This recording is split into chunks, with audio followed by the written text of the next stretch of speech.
I recently had a client ask me what I thought the biggest obstacle to success in business really was. And I felt inclined to offer the question back to him because it actually struck me as a great question to contemplate. And so I want to offer it for you here in sales.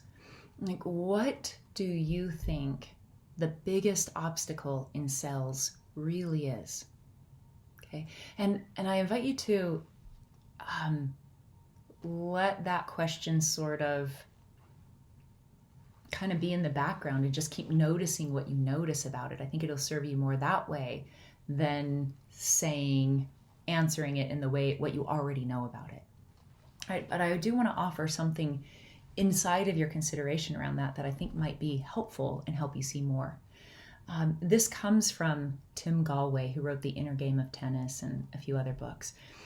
And he coaches top tennis players, and one of the things that he said is that most coaches out there think that you take somebody's potential, right?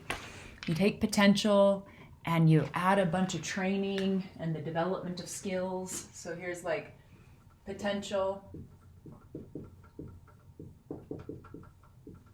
and you add plus skills, training, practice, discipline, hard work, maybe some luck. Okay, you take somebody's potential and you add all of this stuff to it, and this will get peak performance. This will make their performance the greatest. He doesn't say peak performance, I'm adding that, but that will impact their performance, okay? So, and he says, no, it's not that way. With the clients that he works with, that's not how he sees it. He says it's actually kind of the opposite. He said potential is innate. You don't have to actually do anything to get it. You don't have to add anything to yourself because the potential already exists within you. What you do is you minus interference.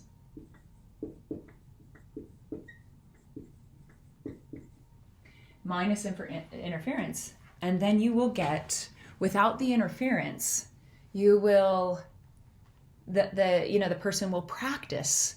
The hard work comes naturally. If something needs to be done, they do it. It's the interference that we collect in a lifetime that when that interference is misunderstood, that we think then we need to go do something, add skills, add training, get accountability, all this extra kind of stuff that we need to be able to have peak performance.